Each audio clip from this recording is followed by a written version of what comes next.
Sir, actually, I just gave JEE Mains 1. उसपे I wasn't able to score as much as I was expecting. मैं dropper हूँ sir actually मैं।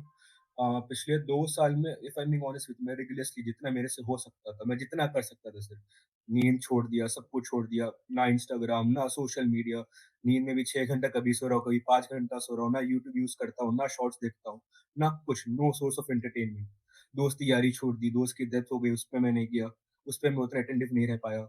बहुत कुछ हुआ सर लाइफ पे, मैं कहीं पर अटेंटिव नहीं रह पाया। फिर मेंस 1 अभी हुआ, I was expecting around 96 to 97 percentile क्योंकि मेरे को लगा कि इतना ही अभी है, इतना ही करके जा रहा हूँ मैं सिलेबस, उतना मैं सोच के गया।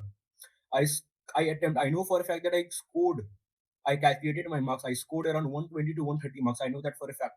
I know that for a fact तब भी मेरे को 87-88 परसेंटाइल बना। यहाँ पे फिर उसके बाद से मेरा मन ही एकदम उठ गया सर पढ़ने से, नहीं हो पा रहा है मेरे से उतना। जिस जिस लगन से पढ़ पा रहा था, उस लगन से मैं नहीं पढ़ पा रहा हूँ सर। पिछले 3 साल घिसा अपना को, जितना मैं कर सकता उतना किया, जितना घंटा मैं दे सकता था पढ़ाई को उतना मैं दिया, जितना मैक्सिमाइज़ मैं अपना वो कर सकता था उतना मैं किया।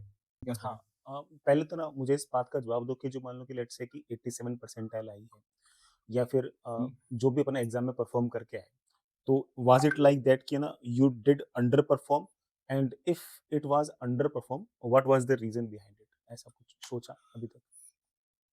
हाँ, सर मैंने अपने फ्रेंड्स लोग से मशवरा लिया, मैंने कंसल्ट किया, तो वो लोग ने बस बोला कि भाई तू एक बार प्रीवियस ईयर क्वेश्चन्स के जो लेक्चर्स होते हैं, इसमें सॉल्यूशंस वो लोग डिस्कस करते हैं, बैठ के वो देखें कुछ टाइम के लिए।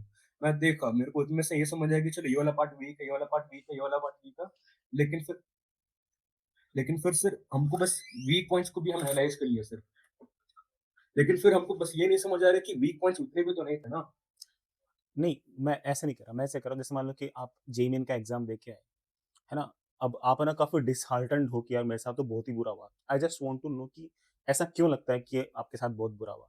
क्या आपकी तैयारी 98 परसेंटाइल की थी और आपके 87 परसेंटाइल आ गए? Was this the reason? या फिर आप कहोगे कि नहीं सर मेरी तैयारी 87 लायक की थी और मेरे 87 ही आए, बट मुझे पता ही नहीं था कि मेरे 87 की तैयारी है। दोनों में से कौन-सा केस है? So for me, I could say कि I studied for 99. I studied हाँ, for 99 तो and अगर that first time if this cleared it. Is the case, उस केस में ना तुम्हें डिसहार्टन होना ही नहीं चाहिए। ये जेईई मेन का जो एग्ज़ाम है, ये सरकार 2 बार ले रही है, 2 बार फॉर्म भरा रही है, 2 बार फॉर्म के पैसे ले रही है और उसके बाद जो फाइनल रैंक है, वो एवरेज ऑफ 2 से नहीं निकाल रही है, वो बेस्ट ऑफ 2 से निकाल रही है। तो जो बेस्ट ऑफ 2 का जो बेस्ट है, वो तो आना बाकी है। अगर किसी एक एग्ज़ाम के अंदर सिर्फ़ और सिर्फ़ जो एग्ज़ाम का एम्बियंस था, उसका जो ओवरवेलमिंग एम्बियंस था, अगर मुझ पे वो हावी हो गया और उस कारण से अगर मैं अपनी क्षमताओं के अनुरूप अगर परफ़ॉर्म नहीं कर पाया, तो आई शुडन्ट वरी अबाउट दैट। अगले में कर लूँगा। अगर मेरी सचमुच में अगर औकात अगर 99 की या 98 की है, तो मुझसे कुछ छीन नहीं सकता। हाँ, पहले वाले पेपर में हो सकता है कि हल्का-फुल्का सेटबैक लग गया हो और थोड़ा-सा मुझे इमोशनली हर्ट किया हो, बट इससे टेंजिबल कोई फ़र्क नहीं आ रहा। देखो, you have to be very practical about that. तो अगर तुम अपने पढ़ाई को लेके कॉन्फिडेंट हो कि यार मैंने तो सर सब कुछ बढ़िया किया है। मैंने पीवाईक्यूज़ किए हैं, मैंने डीयूपी कर रखी है, मैंने सीक्यू के सारे लेक्चर निपटा रखे हैं, मैंने थ्योरी मैंने पारस से निपटा रखी है। इट मीन्स दैट कि उस एग्ज़ाम में अच्छा करने के लिए जो चीज़ चाहिए आपको आती है। आप तो बड़े आराम से यूटीएस के टेस्ट दो, 2026 वाले जो पेपर हैं उनको एज़ ए पेपर दो।